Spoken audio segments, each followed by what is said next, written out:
Welcome to the exciting universe of music theory. Are you ready to learn? Then let's begin. Today we will talk about scale 2519, Dathyllic, which sounds like this.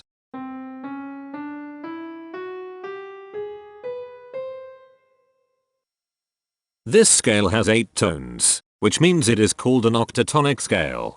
This is a bracelet notation diagram of scale 2519. The shaded circles represent tones that appear in the scale, and they are read clockwise, starting at the top.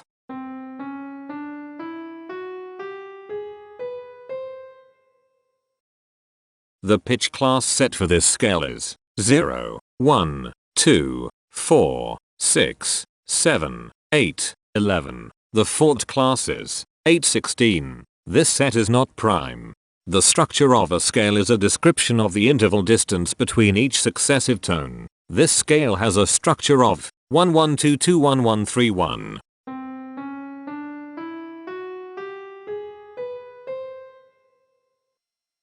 The binary representation of this scale is determined by mapping tones of the scale to binary digits. Each binary digit represents a power of 2.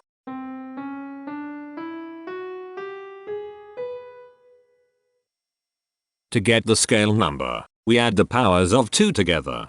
The powers of 2 that are present in the scale, all added together, equals 2519. That is why the scale number, in decimal, is 2519. The scale number not only enumerates the scale with a unique index, but it also literally describes the tonal content of the scale. Represented as a binary number in base 2, the scale number is 1001110101111.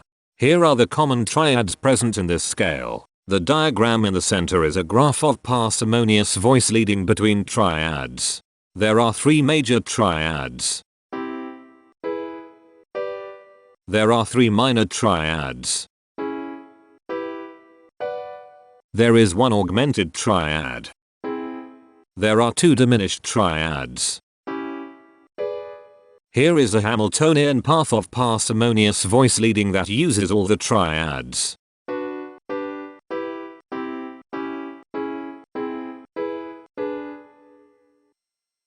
This scale has 8 modes. The first mode is itself. The second mode is scale 3307, also known as Dathyllic. It sounds like this.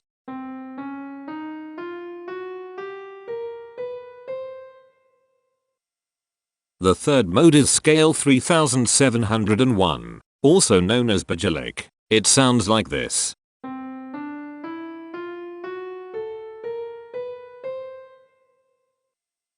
The fourth mode is scale 1949, also known as Dathyllic. It sounds like this.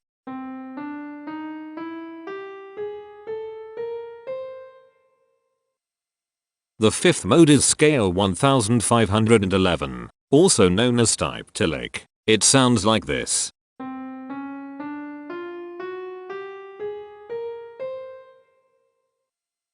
The sixth mode is scale 2803, also known as Ragabhatiya. It sounds like this.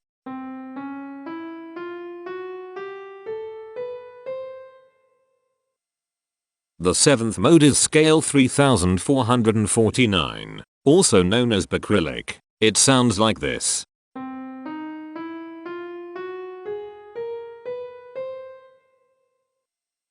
The eighth and last mode is scale 943, also known as Dathyllic. It sounds like this.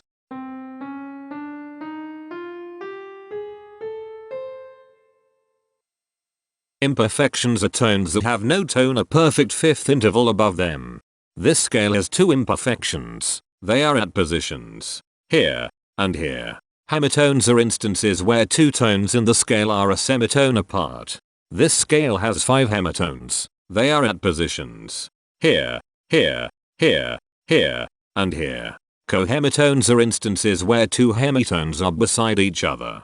This scale has 3 cohemitones. They are at positions here, here, and here. The distribution spectra describes the size of each of the scale steps, which in turn describes how evenly spaced the tones are. A generic interval is how many scale steps are between one tone and another. A specific interval is how many semitones apart they are. The generic interval of one scale step comes in 3 different specific interval sizes. 1 semitone, 2 semitones, and 3 semitones. The spectrum width of this generic interval is the highest, 3, minus the lowest, 1, which equals 2. The generic interval of 2 scale steps comes in 3 different specific interval sizes. 2 semitones, 3 semitones, and 4 semitones. The spectrum width of this generic interval is 2. The generic interval of 3 scale steps comes in 3 different specific interval sizes. 3 semitones, 4 semitones, and 5 semitones. The spectrum width of this generic interval is 2. The generic interval of 4 scale steps comes in 3 different specific interval sizes. 5 semitones, 6 semitones, and 7 semitones. The spectrum width of this generic interval is 2. The generic interval of 5 scale steps comes in 3 different specific interval sizes. 7 semitones, 8 semitones, and 9 semitones. The spectrum width of this generic interval is 2. The generic interval of 6 scale steps comes in 3 different specific interval sizes. 8 semitones, 9 semitones, and 10 semitones. The spectrum width of this generic interval is 2. And finally, the generic interval of 7 scale steps comes in 3 different specific interval sizes. 9 semitones, 10 semitones, and 11 semitones. The spectrum width of this generic interval is 2. The spectrum variation is the sum of all the widths, divided by the number of tones. The spectrum variation of this scale is 1.75. Since the variation is greater than 0, this indicates that the scale is not perfectly even. The highest spectrum width is 2. Since this is greater than 1, we know that this scale is not maximally even. If every spectrum has exactly 2 specific intervals, we call that the Myhill property. This scale does not have the Myhill property. Since the generic interval ranges overlap, this scale is an improper scale. The interval vector of a scale is a description of what intervals exist between its tones. There are 5 intervals with the size of 1 semitone. They are here, here, here, here, and here. There are 5 intervals with the size of 2 semitones. They are here, here, here, here, and here. There are 4 intervals with the size of 3 semitones. They are here, here, here, and here. There are 5 intervals with the size of 4 semitones.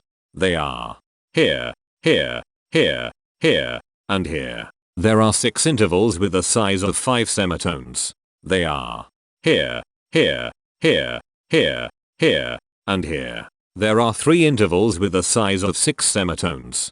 They are here, here, and here. Each interval does not appear in this scale a unique number of times, so this is not a deep scale.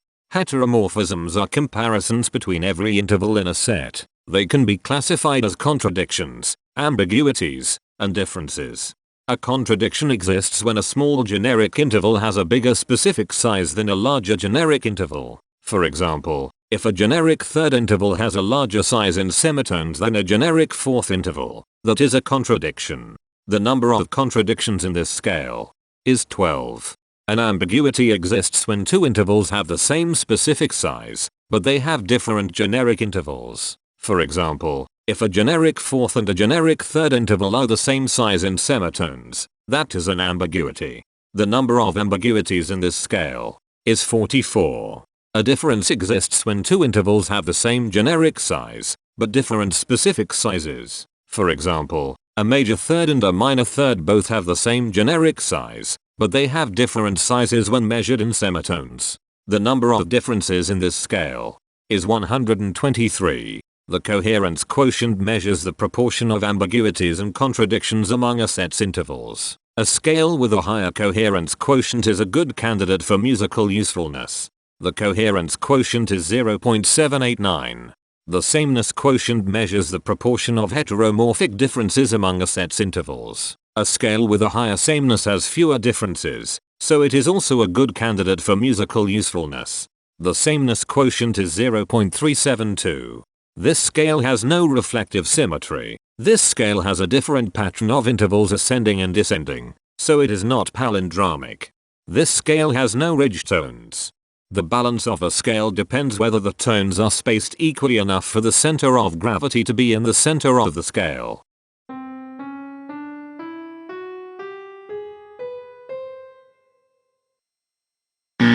This scale is not balanced. The inverse of a scale is a mirror image. It is what you get when the sequence of intervals is reversed. The inverse of this scale is scale 3443, also known as Verdi's Scala Enigmatica. This scale is chiral. It cannot transform into its inverse by rotational transformation. This scale has no rotational symmetry. For even more detail about this scale, visit ianring.com/musictheory/scales/2519.